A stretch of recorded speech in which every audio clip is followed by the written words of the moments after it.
everybody. I'm here to draw a line between Tiananmen 30 years ago, what's happening in Hong Kong today. And I have a simple basic point, although I will elaborate a bit. I was in Tiananmen Square I witnessed the uprising in Beijing because that's what it was. We remember it as the massacre. It was the uprising and its suppression on the night of June 3rd to 4th. I saw what happened there. I walked out with the students in the morning. I saw China's army shoot its own people in the heart of its own capital. It gives us an idea of what China is capable of. But I think we forget. I think that we look at the photo of that lone man in front of a tank, which was actually taken a day later after a great many more people had died. We love the inspiration that he stood up to that. But we also need to remember what preceded that, what followed that, what surrounded that picture. And we admire greatly the human spirit that stands up to something like that. But we need to understand two things about what's happening in Hong Kong. One is we haven't seen tanks in Hong Kong, and I'm not sure that they use tanks precisely if they do start killing people there. But it is the same showdown. It is exactly the same showdown. It's a different time, different people, different place, but it is the same contest between freedom and tyranny.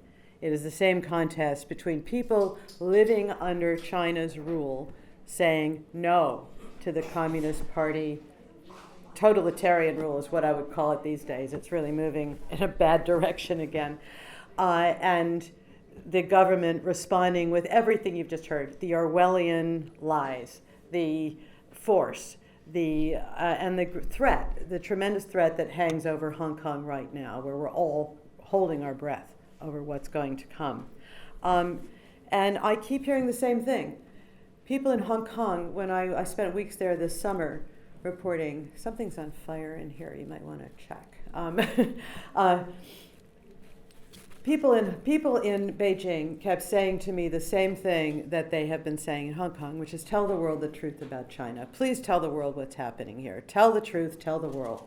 It's what people say. Senator Cruz is right about that, about communist tyranny.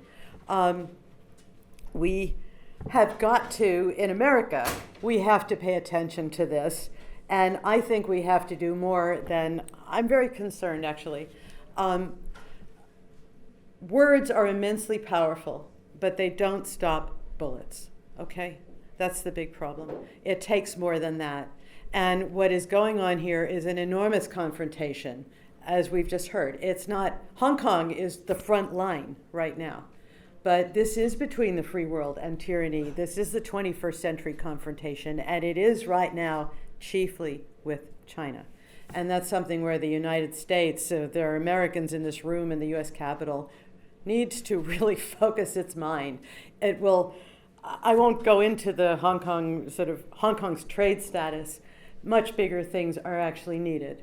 Part of it is there is a military face-off going on in the Pacific that needs real attention. Another part of it is I think people should be thinking much bigger. One thing I keep wondering is why is nobody mentioning the Winter 2022 Olympics in China?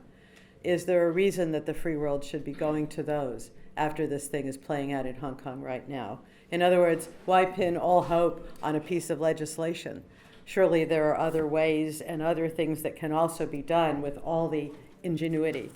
And finally, a word for all the free world and to Hong Kong, because you are part of it.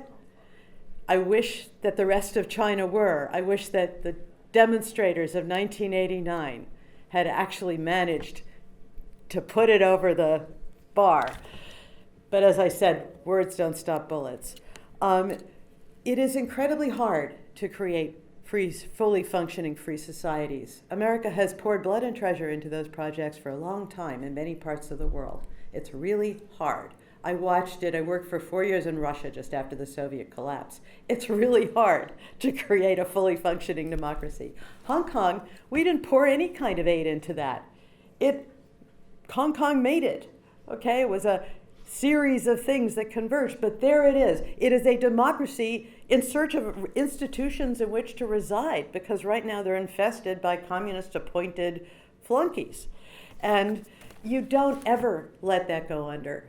I mean, what the free world needs to do, and it's important for America, is not just stand with Hong Kong, but think, how do we actually save Hong Kong, given that words don't stop bullets? Thank you.